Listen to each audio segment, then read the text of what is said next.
Hello guys and welcome to another video. So, remember a couple of months ago when I said this? I actually want to read and record myself reading all of my Rick Riordan books. And then I posted this because I am going to start to reread Percy Jackson and the Olympians. So I'm obviously starting up with Percy Jackson and the Lightning Thief, the book that literally started it all. And then nothing else. Do you guys remember? I'm not sure if you guys remember. Hopefully not, because I completely bailed on my own goal. I wanted to do reading vlogs because I thought those would be easier to do while in grad school, but then I did not feel like reading those books. I'm a huge mood reader, so I just read whatever I feel like, and I did not feel like picking them up till now. So today I am reading Percy Jackson and the Sea of Monsters. This is the shortest book in the series. I counted. I didn't count it, I just looked at the page numbers. It has a little over 270 pages. This video contains spoilers, I forgot to say, obviously. You can totally tell just by reading the first page that this book is definitely middle grade, because after 2 paragraphs it's like, Grover, yes, Grover, who is a satyr, who is my friend, who did this, this, and this with me before with this girl who is Annabeth, and she is X, and blah blah blah. Anyway, so just in case you've forgotten from the first book, they're like, it's okay, we're gonna give you the exposition from the other book before we get to the exposition of this book. And I think that's very good for middle graders. Obviously, it's a nice reminder of everything that's happened, especially if you read them as they're published and there's like a year or 2 in between. That's very nice, but you can totally tell it's middle grade. Ooh, a shadow with a human-like shape. I wonder who it could be. A 5th-story window. Damn, Annabeth was determined. Okay, so in this series, Percy mentions a sign toward of evil, and he does it a couple of times throughout the series. It's never mentioned again in the Heroes of Olympus or in Trials of Apollo, and it's never confirmed if it works or if it's just like superstition. So apparently it consists of making a 3-fingered claw over the heart and pushing outward. Now, what does that look like? Does it mean like 3-finger claw and then it, or just like that, or I don't know. Let me know what you think it should look like, and we might get to see what it looks like in the live action, because I've never been able to picture how this would happen. So Tyson has been introduced, and here it says he was scared of traveling underground alone. Do I smell foreshadowing for the Battle of the Labyrinth? Yes, I do. Okay, hear me out. I know I can't make it 7 pages without commenting anything, but why is Annabeth stalking Percy? I get why she didn't say anything when she was stalking him in his bedroom, but now that he's outside, can't you be just like, hey, this is going on at camp, let's go? But no, she just like quietly stalks him, which is a choice. Okay, Percy having Annabeth's picture in his notebook is the cutest thing ever. And the fact that it says that Annabeth emailed him the photo and he printed it out.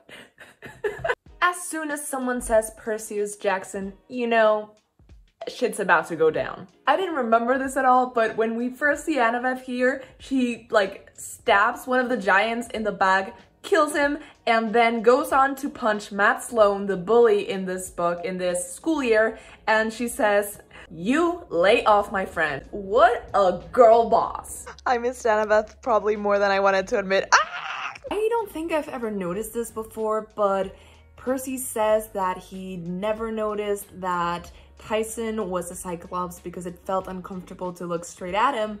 But if Sally Jackson is supposed to see through the mist better than most demigods, and she's one of those mortals who can see through the mist easily, like Rachel, who can see more than demigods, hence why they need her in Battle of the Labyrinth.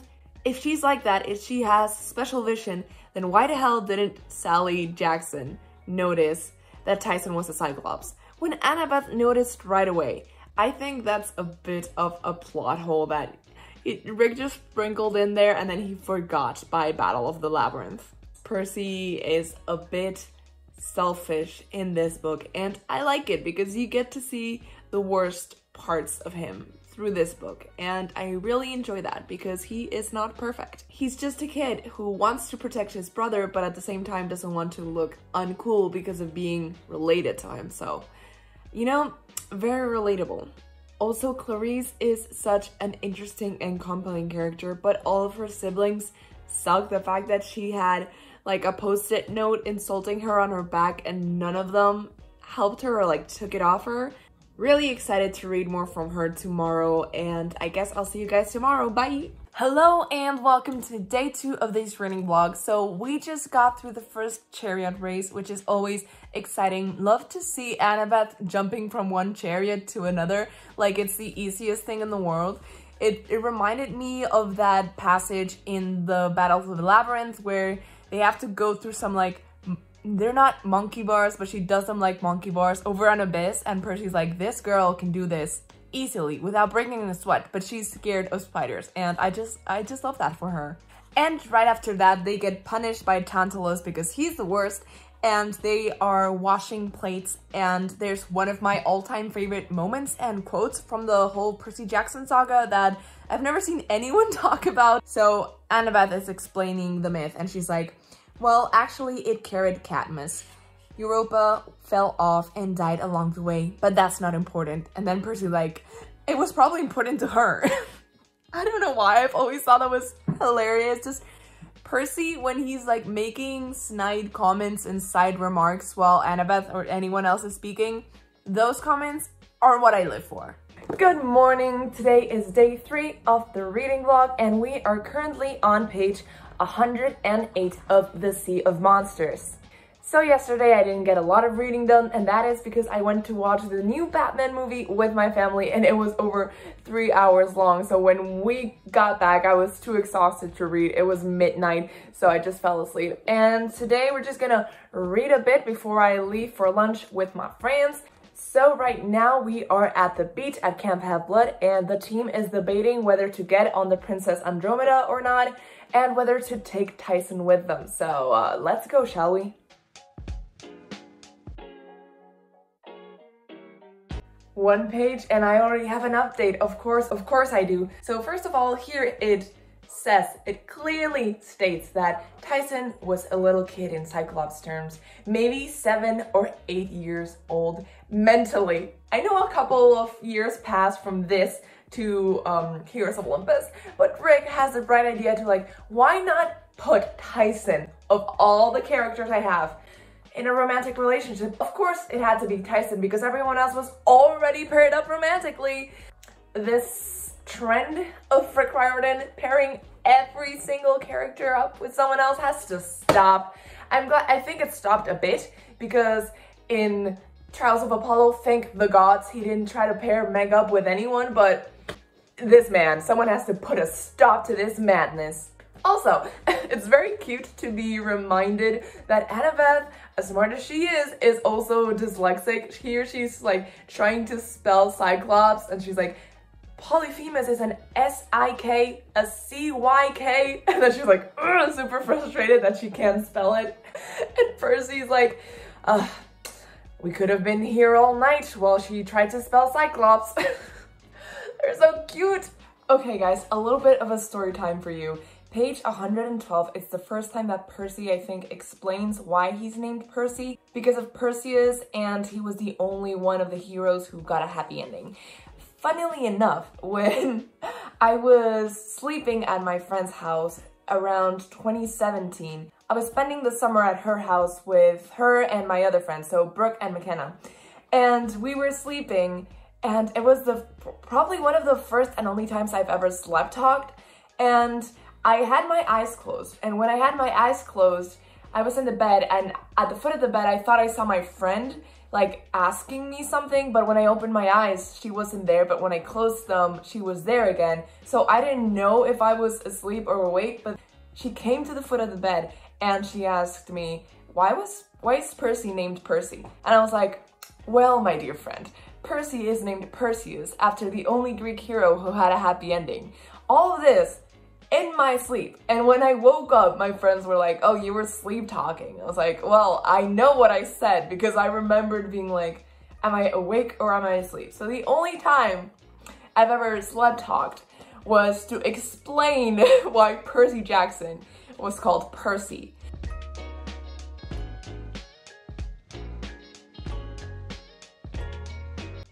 Luke truly is the villain of the story and he has to be stopped because he doesn't stop referring to Percy and Annabeth as cousins. He says, if it isn't my two favorite cousins. Okay, so if we think about that, that means that obviously Percy and Annabeth are related as well, which gross, and that means that Luke and Annabeth are related as well, and it makes their thing and their relationship even weirder. So dude, we're trying to forget that they are related through the gods, even though we have this whole explanation that there's no DNA. Why must you keep reminding us? Luke is the worst. So Chris Rodriguez was at the Princess Andromeda. I didn't realize that he was introduced so early on, and also there's already been mention of the spy because Luke knows about what's been going on at Camp Half-Blood. Was Selena working for him since the beginning? I didn't remember that. I might have to rethink who I believe is a hero or not. So it is clearly nighttime. I've just reached page 203, so only like 70 pages to go. I think I'm gonna finish this tonight. And what has been going on? So the boat just exploded. I always forget it's so dramatic because Percy gets pulled up by the monster and then halfway through he like stabs her in the eye. He starts falling and then he goes flying off because the boat explodes. And then he starts flying off again because someone opens the thing with the winds and he flies off again and he just like slaps into the water and Annabeth picks him up. But when he slaps into the water, he says, the last thing I remembered was sinking in a burning sea, knowing that Tyson was gone forever, and wishing I were able to drown. This poor child. His brother just died and he was like, I wish I could die. I didn't remember it being this dark. Oh my god. Okay, so next up, they go to Cece's Island, aka Cersei's Island, and we get the cute guinea pig scene. Before I could figure out how to apologize for being such an idiot, she tackled me with a hug, then pulled away just as quickly. I'm glad you're not a guinea pig. Me too. I hoped my face wasn't as red as it felt. Cute. To the Percybeth haters who are like, oh, it's so unbalanced. Annabeth is always so mean to Percy. Annabeth says, don't untie me, no matter what happens or how much I plead. I'll want to go straight over the edge and drown myself. And then Percy's like, are you trying to tempt me? This goes both ways. And you know what it's called? It's called banter. And it's very cute and I love it. I love it. This whole scene with Annabeth and the sirens, I know it's a copy-paste scene from the Odyssey, but it's honestly one of my favorite scenes. I love it so much, and we learn about hubris for the first time and about fatal flaws, and it's a super interesting concept, and I love to see it. And in case anyone ever wonders if Annabeth is either Ravenclaw because she's so smart and wise and loves knowledge, or if you think she might be Gryffindor because she's incredibly brave and she has been since she was 7 years old, just read this line from this one book. If I could tear this down, I would do it better. Don't you ever feel that way? Like you could do a better job if you ran the world? If that's not a Slytherin sentence, I don't know what is. I don't know. She started to sob. I mean, horrible, heartbroken sobbing. She put her head on my shoulder and I held her. It's just so cute. Like, they are such good friends. They might banter and bicker a lot and they get really mad at each other sometimes because they don't always share the same opinions, but they're such good friends to one another. I love seeing them, like, these cute friendship moments that, like, yeah, they could be something else, but right now it's friendship and it's so pure and cute and I live for it.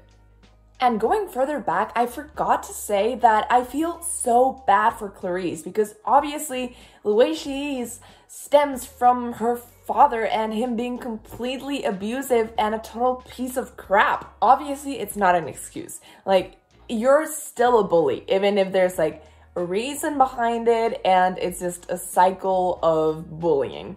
But when Percy goes down into the ship and he sees Ares raise his fist and be like, if you don't do this, you know what's coming. It's so sad, especially when you think that not even Clarisse's own siblings wanted to go on this deadly quest for her. Clarisse's siblings, they anger me so much.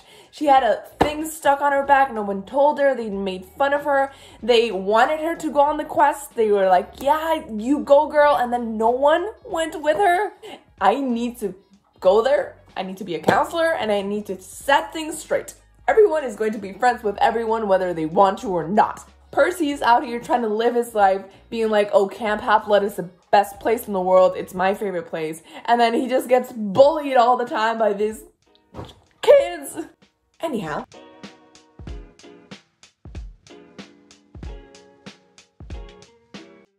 Absolutely cannot wait to see this in live action. It's one of my favorite scenes. A minute later, Annabeth hit a slippery patch of moss and her foot slipped. Fortunately, she found something else to put it against. Unfortunately, that something was my face. Same. Stop calling Percy Gus. Oh my god. I finished it. Yay. I'm so tired. So, final thoughts from this incredible angle. Probably an unpopular opinion, but Polyphemus was just minding his own business in his island, his private island, by himself. Yes, satyrs were coming to him, and yes, he was eating them, but he didn't go out searching for those satyrs, you know? He didn't go out into civilization and kill hundreds of people. He stayed there in his island and just ate the trespassers. So maybe Polyphemus isn't that bad, which is why I feel like Percy did the right thing. They did invade his home and they took his golden fleece, and that's why Percy didn't kill him. And I think he's right not to kill Polyphemus, even though he's like a monster and terrible. But did Polyphemus deserve to die? I think he didn't. I think Polyphemus deserves rights. In terms of what else happened, Percy got his ass kicked by Luke in a sword fight, which makes sense because Percy has only trained for 1 summer and Luke is like, dude, you seriously need to train more. You suck. Percy is so smart and quick-witted when he does the thing with the iris message to show Mr. D that Chiron wasn't the one who poisoned Talia's tree. Great, 10 out of 10. And then they do the Chariot Race and it's so cool and they win. And it's a bit of a weird, cringy moment. And Adam is like, dudes. It's not thanks to us. It's not thanks to only us. We couldn't have done this without our bro, Tyson. Like, it's a bit out of place. It's a bit too forced, but then Annabeth kisses Percy on the cheek. So everything is fine and I have no complaints with the scene. And then it ends with probably the biggest cliffhanger in this book series and the biggest plot twist. It's probably my favorite ending. This book, out of the 5 books in the Percy Jackson and the Olympian series, is probably the most unnecessary because Luke isn't really the villain. The antagonist is... There's no antagonist. There's just a quest to save Talia. They're not fighting against Luke. In the first one, they're trying to prevent a war. In this one, they're trying to prevent camp from becoming an unsafe place. And then in the other ones, they're always trying to prevent Luke or Kronos from getting something or doing something. In this one, it's like, no, we're just getting a fleece to save this tree to keep a magical barrier around the camp, which is important, but not as important because Luke is just like drifting in and out of the story. Yes, he orchestrates everything, kind of, but he has no effect on the story as a whole. Like, Luke could have not been there and the same thing would have happened. Final thoughts, I guess. Like I said, I think this could have been a 4-book series, but I really enjoyed it nonetheless. I think for now, out of the 2 books I've done in my reread, this is my least favorite. Still love it, real enjoyed it, read it super fast, super quick read, only like 274 pages. And I really liked that we got to see more of Percy and Annabeth when they're alone together, because they do really have a really good dynamic and they do work really well as a team and as friends. I love their friendship so much. You could also see how much Grover means to Percy, and I really like seeing that, and how Percy grows throughout this summer, maybe more than throughout other summers, through his relationship with Tyson. And I also loved seeing more from Clarice and kind of her background, and you know, just her learning to trust Percy and Percy trusting Clarice, which then goes on to make Clarice a better person, and she gets like her minute of fame and people actually liking her, which she deserves. But yeah, just really happy with the book overall. 5 out of 5 stars. When I was reading the end of this, I kept picturing scenes from the movie, and I was like, this is If you've made it this far, please leave a like if you liked this video. Comment down below which is your favorite moment in the Sea of Monsters books, and if you are doing the read like I am. Who knows when I'm going to post, or when I'm even going to read, first of all, the Titan's Curse. Who knows? Right now I'm about to start another 8-book series, so it might be a while, but it might not be. We'll see, we'll see. Maybe next month, maybe the month after that, maybe next year. All very possible outcomes, but subscribe if you haven't already and click that bell button to get notifications every time I post a new video. I post videos every week, and I guess I'll see you guys next time. Bye! When the show should be set, because a lot of people want that early 2000s nostalgia and want the characters to have flip phones, but you know, that kind of aesthetic and that kind of music and clothing, but a lot of people want it to be modern. What do you guys think? What do you want to see from the show?